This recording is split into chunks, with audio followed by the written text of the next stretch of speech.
Hi everyone, my name is Princy and I teach commerce.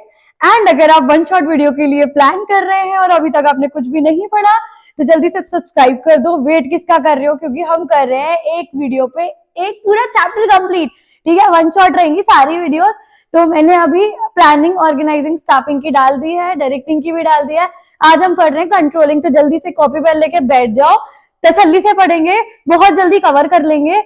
और मस्त, मुझे पता है तुम लोगों ने अभी तक कुछ भी नहीं पढ़ा, तो आई होप दैट ये वीडियो तुम्हारे लिए बहुत ज्यादा फायदेमंद हो, हेल्प करे। And what ever it is, नहीं पढ़ा है तो अभी पढ़ लो, देर आए दुरुस्त आए।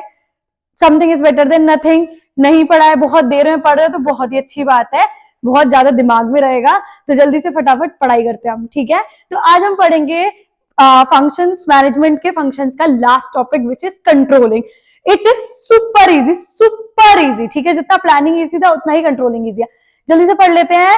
और सबसे पहले सब्सक्राइब कर देना चैनल को, बेल आइकन प्रेस कर देना। एंड कोई भी डाउट वगैरह जो भी कुछ भी आता है, प्रीवियस वीडियोस का है और अभी इस वीडियो का है, तो मुझे कमेंट कर देना या मुझे इंस्टाग्राम पे बता देना, मैं वहां पे भी एक्टिव रहती हूँ, मैं बता दूंगी। ठीक है, तो सबसे पहले कंट्रोलिंग कहाँ से आता है? हमने कोई चीज प्लान करी, ठीक है, हमने कोई चीज प्लान करी है, अब हमें उस पर एक्शन कर लिया, हमने ऑर्गेनाइज कर लिया, हमने स्टाफिंग कर लिया, हमने डायरेक्टिंग कर लिया। अब डायरेक्टिंग करके इंसान काम कर रहा है, ठीक है, इंसान अपना पूरा काम कर रहा है। हमें यह देखना है कि इंसान ने एज पर प्लान काम किया है या नहीं किया है।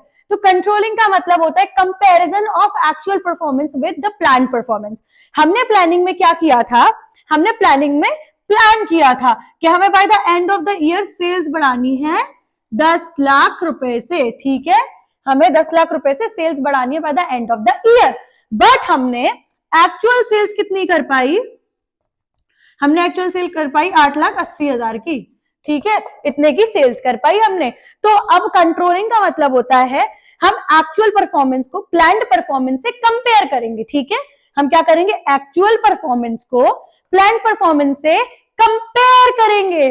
फिर हम ये देखेंगे कि भाई हमने ज्यादा अचीव करा या कम अचीव करा। हमने कम अचीव करा है तो इसका मतलब ये कि कुछ तो प्रॉब्लम होगी, क्योंकि प्लान किया था तो तब तक तो सब कुछ सही था, सब लोग मोटिवेटेड थे, हाँ भाई कर लेंगे, हाँ ये हो जाएगा, अरे बहुत इजी है, बहुत इजी है। बट अभी क्या हुआ? कुछ नहीं हो पाया ना। ठीक है, हो गई ना दिक्कत 1,20,000 की। तो ये दिक्कत क्यों हुई? ये दिक्कत क्यों हुई, इसको बोलते हैं कंट्रोलिंग। कंट्रोलिंग का मतलब होता है finding out the deviations after comparing the actual performance with plan performance. So सबसे पहले कंट्रोलिंग की डेफिनेशन क्या लिखेंगे? Controlling is a process in which we compare actual performance with the planned performance and finding the deviations।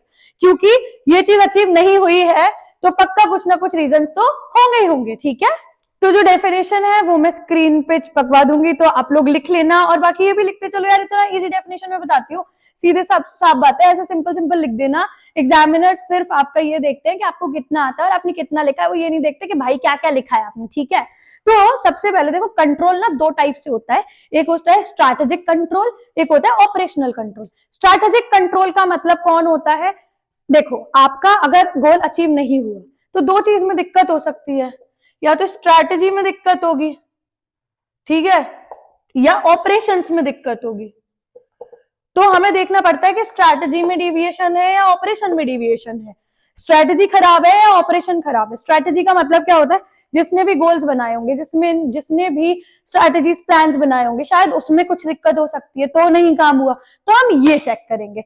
अगर ये एकदम सही है तो हम ये चेक करेंगे भाई ऑपरेशंस में जरूर से जरूर कोई प्रॉब्लम है। ऑपरेशंस का मतलब जो काम हो रहा है वो एज पर एसओपी नहीं हो रहा है। जो भी हमने प्लान्स बनाए हैं, जो भी हमने एक ब्लूप्रिंट बनाया है, उसके हिसाब से काम नहीं हो रहा है, तो वो ऑपरेशनल कंट्रोल में आ जाता है। ठीक है, अब हमको पढ़ना इसके फीचर्स। ठीक है, फीचर्स इसके बिल्कुल प्लानिंग जैसे हैं, बिल्कुल सेम टू सेम प्लानिंग जैसे हैं। कंट्रोलिंग का मतलब क्या होता है? कंट्रोलिंग एक तो कंटिन्यूअस फंक्शन होती है। ठीक है, controlling is a continuous process, it is a continuous process. ठीक है, ये परवेसिव होती है, हर जगह जरूरी होती है। क्या होती है? परवेसिव होती है, ये हर जगह चिपका देना। ठीक है, backward looking and forward looking होती है, ठीक है, और गोल्स को देखती है कि भाई ऑर्गेनाइजेशन के गोल क्यों नहीं अचीव हो रहे हैं, तो help in achievement of organisational goal, help in achievement of organisational goals, कि भाई क्यों नहीं अचीव हो रहे, तो controlling can never end, it is a continuous process, it is used everywhere, anywhere and everywhere, ठीक है, जैसे एनीवेयर डोर होता है ना डोरेमोन का, ऐसी कंट्रोलिंग हर जगह काम में आती है, प्लानिंग हर जगह काम में आती है, ठीक है। फिर बैकवर्ड होती है, फॉरवर्ड लुकिंग होती है, बैकवर्ड एंड फॉरवर्ड लुकिंग क्यों होती है, हम बैकवर्ड देखते हैं कि भाई पिछली बार हमारी क्या दिक्कतें आ गई थी, ठीक है, पिछली बार क्या दिक्कतें आ गई थी, हमारी चीज अचीव नहीं हो पाई, इसीलिए हम फॉरवर्ड में बैकवर्ड देख लिया कि ये दिक्कतें, मतलब क्या दिक्कतें आ रही थी, फिर उस हिसाब से फिर हम स्ट्रैटेजी करेंगे, ठीक है। फिर help in achieving organisational goal, organisation के गोल को अचीव, हेल्प करने में, मतलब हेल्प करता है अचीव करने में, ठीक है। अब क्या होती है, इसकी इंपॉर्टेंस देख लो, ये थे features, there are only 4 features, ठीक है। अब हमको पढ़ना है प्लानिंग और कंट्रोलिंग में डिफरेंस क्या होता है, तो प्लानिंग और कंट्रोलिंग का मतलब होता है कि भाई सबसे पहले नेचर एंड कॉन्सेप्ट पढ़ेंगे हम लोग कि नेचर क्या होता है। प्लानिंग का मतलब है कि हम पहले से चीजें सोच लेते हैं, समझ लेते हैं, भाप लेते हैं कि हमको ऐसे ऐसा चीजें करनी है। कंट्रोलिंग का मतलब होता है कि हम एक्चुअल जो हमने प्लान किया था, प्लान के अकॉर्डिंग हमारा चीज हुआ है या नहीं हुआ है, ठीक है। प्लानिंग का मतलब क्या होता है, thinking in advance, what is to be done, how is to be done, when is to be done and by whom it should be done. But controlling का मतलब होता है कि भाई काम किया, सोचा तो था, बट हुआ है वो उस हिसाब से या नहीं हुआ है, और नहीं हुआ है तो क्यों नहीं हुआ है, समझ में, ये सपने दिखाता है प्लानिंग और ये हकीकत दिखाता है कंट्रोलिंग, ठीक है। दूसरी चीज interdependence and interlink, planning and controlling दोनों इंटरडिपेंडेंट होते हैं और इंटरलिंक्ड होते हैं, क्योंकि अगर प्लानिंग से हम भापेंगे नहीं, हम एक ब्लूप्रिंट नहीं बनाएंगे, तो कंट्रोलिंग में हम किससे मेजर करेंगे, किससे कंपेयर करेंगे, समझ में आया। तो प्लानिंग में हम क्या करते हैं, एक ब्लूप्रिंट बनाते हैं, एक टारगेट बनाते हैं, और कंट्रोलिंग में हम उससे कंपेयर करते हैं, ठीक है। तो अगर प्लानिंग नहीं होगी तो कंट्रोलिंग नहीं होगी, कंट्रोलिंग नहीं होगी तो प्लानिंग नहीं होगी। Planning and controlling both backward looking and forward looking, दोनों बैकवर्ड लुकिंग होती है और फॉरवर्ड लुकिंग होती है। क्यों, प्लानिंग में हम देखते हैं कि पिछली बार हमने क्या क्या चीज करी थी और क्या क्या चीजें मिस आउट करी थी, तो हम आगे वो उसको नहीं छोड़ेंगे। बट कंट्रोलिंग में भी सेम चीज होती है, कंट्रोलिंग में भी क्या होता है कि पिछली बार क्या क्या ऐसे दिक्कतें आ गई थी कि हम वो चीज अचीव नहीं कर पाए थे, तो अब हम इस बार वो चीजें, सारी दिक्कतों को ओवरकम करके हम चीजें अचीव कर लेंगे, ठीक है। और फोर्थ आता है planning is prescriptive but controlling is evaluative. Planning में आप सारे प्रेस्क्रिप्शंस लगाते हो, सोचते हो, समझते हो, अपने पीओवीज देते हो, प्रेस्क्रिप्शन मतलब कि लिखते हो भाई कि ये चीज है, ये चीज है, डॉक्टर प्रेस्क्रिप्शन देता है ना तुमको, क्या अरे अच्छा अच्छा ये हो सकता है, ये हो सकता है, ठीक है, प्रेस्क्राइब करता है मेडिसिन वगैरह। सिमिलरली प्लानिंग में क्या होता है, आप प्रेस्क्रिप्ट, प्लानिंग इज प्रिस्क्रिप्टिव, प्रेस्क्रिप्टिव होती है, आप बहुत सारी चीजें सोचते हो, समझते हो, ध्यान देते हो, ठीक है। But controlling is evaluative, controlling बोलता है आओ बेटा हम तुम्हें असलियत दिखाएंगे। कंट्रोलिंग सारी चीजों को इवेल्युएट करता है कि भाई तुमने ये सोचा था तो ये अचीव हुआ, तुमने ये सोचा था तो ये अचीव हुआ, तुमने ये सोचा था तो ये अचीव हुआ, ठीक है। छुपने छुपाने का कोई मतलब नहीं है। तो ये होता है difference between planning and controlling, ठीक है। प्लानिंग एंड कंट्रोलिंग दोनों इंटरडिपेंडेंट और इंटरलिंक्ड होते हैं। नेचर एंड कॉन्सेप्ट इनका क्या है, प्लानिंग एंड कंट्रोलिंग दोनों बैकवर्ड एंड फॉरवर्ड लुकिंग होते हैं, और प्लानिंग प्रिस्क्रिप्टिव होती है वेयरएज कंट्रोलिंग इज इवैल्यूएटिव। तो मैं ये सारा लिखवा दूंगी स्क्रीन पे, तो देख लेना, स्क्रीनशॉट ले लेना और लिखते भी चलो भाई, ठीक है, क्या कर रहे हो, और सब्सक्राइब कर देना यार। So now we are heading towards the importance of controlling, ठीक है। तो कंट्रोलिंग क्यों जरूरी है एक ऑर्गेनाइजेशन में, controlling is the most most most important function in every organisation, ठीक है। क्योंकि कंट्रोलिंग आपको आपकी औकात दिखाता है कि आपने एक्चुअली क्या उखाड़ा है ऑर्गेनाइजेशन में, ठीक है। मतलब आप बातें तो बड़ी बड़ी कर रहे थे, बहुत बड़ी बड़ी बातें कर रहे थे, बहुत बड़े बड़े प्लान्स कर रहे थे, बट एक्चुअली हमारी औकात क्या रही, लास्ट में हमें कंट्रोलिंग दिखाता है। तो why controlling is important in the organisation, तो सबसे पहले कंट्रोलिंग एंश्योर करता है order and discipline in the organisation, क्योंकि अगर ऑर्डर एंड डिसिप्लिन नहीं होगा ऑर्गेनाइजेशन में तो कंट्रोलिंग का क्या फायदा, समझ रहे हो। अगर ऑर्डर एंड डिसिप्लिन नहीं होगा तो हमारा टारगेट कभी भी अचीव नहीं होगा।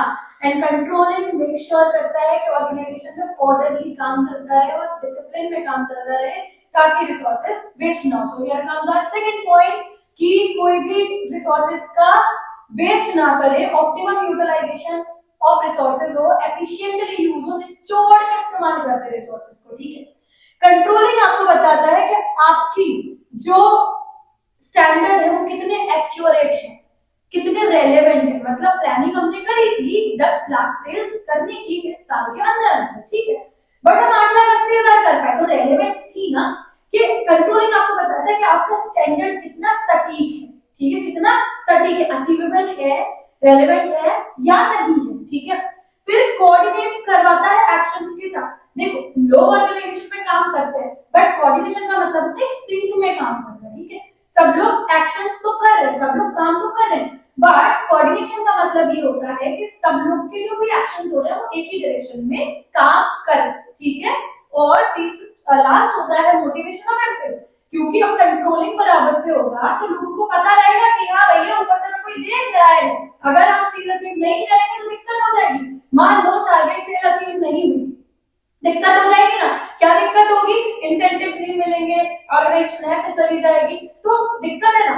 अगर मतलब कंट्रोलिंग अच्छे से चलती रहेगी, लोगों को पता है कि हाँ हम पे बात आएगी, तो हम मोटिवेशन से काम करेंगे। तो ये चीज होता है, इसीलिए कंट्रोलिंग बहुत ज्यादा जरूरी होती है हर ऑर्गेनाइजेशन में।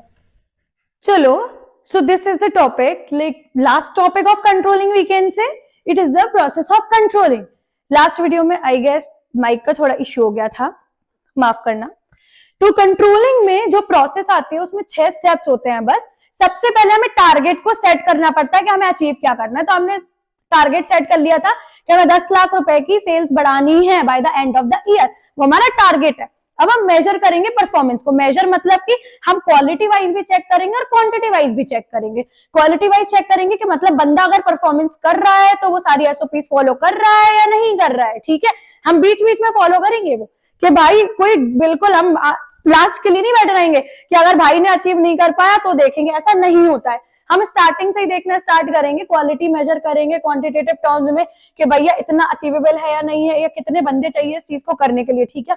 फिर हमारा जब गोल अचीव हो जाता है तब हम करेंगे कंपेयर परफॉर्मेंस को कि हमारी परफॉर्मेंस सही हुई है या नहीं हुई है, एक्चुअल परफॉर्मेंस के बराबर, मतलब एक्चुअल परफॉर्मेंस हमारी स्टैंडर्ड के बराबर है या नहीं है। हमने 10 लाख सोचा था सेल्स बढ़ाने के लिए, 10 लाख बढ़ी है या नहीं बढ़ी है। अगर नहीं बढ़ी है तो हमें डिविएशंस फाइंड आउट करने पड़ेंगे कि क्या कहां दिक्कत आ गई थी, हमारी स्ट्रैटेजी में दिक्कत थी, हमारे ऑपरेशंस में दिक्कत थी, ठीक है। 2 तरीके के डिविएशंस होते हैं, एक होता है critical point control. Critical point control का मतलब लिख लो भाई, क्रिटिकल पॉइंट कंट्रोल का मतलब होता है फाइंडिंग द की एरियाज, कि जो सही नहीं हुए उससे तगड़ा नुकसान हो जाएगा ऑर्गेनाइजेशन में। की एरियाज का मतलब होता है कि मान लो हम अगर सेल्स कर रहे हैं तो हम डिलीवरी करवा रहे हैं प्रोडक्ट्स की, ठीक है। सेल्स पे पहले डिलीवरी पे हमारे 10 रुपए लगते थे प्रति ऑर्डर, अब 15 रुपए लगने लगे हैं, तो 10 लाख की सेल्स पे कितने ज्यादा रुपए बढ़ जाएंगे, समझ रहे हो। तो ये की एरिया है भैया, ये दिक्कत हो जाएगी कि हमारे प्रोडक्ट पे, पर प्रोडक्ट पे 5 रुपए बढ़ रहे हैं, तो ये की एरिया है। हमें ये देखना पड़ेगा कि ये कॉस्ट कैसे हम कम करें, क्योंकि हमें भारी नुकसान हो जाएगा 10 लाख रुपए की सेल्स बढ़ाने के लिए, ठीक है। अब दूसरी चीज होती है management by exception. If management by exception का मतलब होता है इफ एक मैनेजर सारी चीजें कंट्रोल करने की कोशिश करेगा तो he will and up controlling nothing, वो कुछ भी कंट्रोल नहीं कर पाएगा। दैट इज वाई उसको डेलीगेशन करना पड़ेगा। अगर वो सोचे कि 10 लाख रुपए की सेल्स वो खुद कर ले, वो सारी चीजें संभाल ले, वो सारी टीम संभाल ले, it is not at all possible, ये पॉसिबल ही नहीं है। तो he needs to delegate the work, उसको अपना काम बांट के और क्रूशियल मैटर्स पे ध्यान देना चाहिए ताकि और चीजें और अच्छे से अचीव हो जाए। क्लियर है। If he will like control everything, if he will try to control everything, he will end up controlling nothing, ये सब खराब हो जाएगा। तो हमें यहाँ कंट्रोलिंग करनी पड़ेगी। फिर हम देखेंगे डिविएशंस फाइंड आउट करेंगे, उसके बाद हम देखेंगे कि भाई इसके लिए करेक्टिव मेजर्स क्या हो सकते हैं, तो हम करेक्टिव मेजर्स लेंगे, हम उसको फॉलो करेंगे, फिर हम फीडबैक करेंगे। लास्ट हमारा क्या है? फीडबैक, क्योंकि feedback is very very important in each work. कोई भी काम करते हैं तो feedback is very very very very very important. हर काम धंधा फीडबैक पे ही चलता है। तो हम फीडबैक लेंगे, एम्प्लॉय से फीडबैक लेंगे कि हम लोगों ने जो करेक्टिव मेजर्स लिए हैं क्या वो सही है, क्या वो फायदेमंद हो रहे हैं, ठीक है, तो फीडबैक लेंगे। तो this is the process of controlling, setting up the targets and objectives. सबसे पहले टारगेट सेट करेंगे, उसके बाद मेजर करेंगे परफॉर्मेंस को इन quantitative terms and qualitative terms, ठीक है, कि बंदा सारी एसओपी फॉलो कर रहा है या नहीं कर रहा है। कंपेयर करेंगे फिर परफॉर्मेंस को, ठीक है, टारगेट सेट कर दिया था, अब हम कंपेयर करें एक्चुअल परफॉर्मेंस को प्लान परफॉर्मेंस से, दिक्कतें क्या आएंगी, फिर हम डिविएशंस को एनालाइज करेंगे। दो तरीके के होते हैं, एक की एरिया फाइंड करना पड़ता है। की एरिया हमें सबसे पहले देखो, मान लो हमारे अगर प्रोडक्शन में 1 रुपए बढ़ रहा है, कोई दिक्कत नहीं है, कोई भी दिक्कत नहीं है, 1 रुपए बढ़ रहा है। बट अगर हमारे प्रति पार्सल में सेल्स करते टाइम पे प्रति पार्सल में अगर 10 रुपए बढ़ रहे हैं तो वो बहुत ज्यादा दर्दनाक चीज है, ठीक है। फिर करेक्टिव मेजर्स लो और फिर फीडबैक लो। तो यहाँ पे आपका कंट्रोलिंग चैप्टर खत्म होता है, ठीक है। अगर मजा आया हो तो कमेंट कर देना और अपने दोस्तों के साथ शेयर कर देना और लाइक कर देना, कमेंट कर देना, सब्सक्राइब कर देना और मेरे को इंस्टाग्राम पे फॉलो भी कर लेना। Bye bye.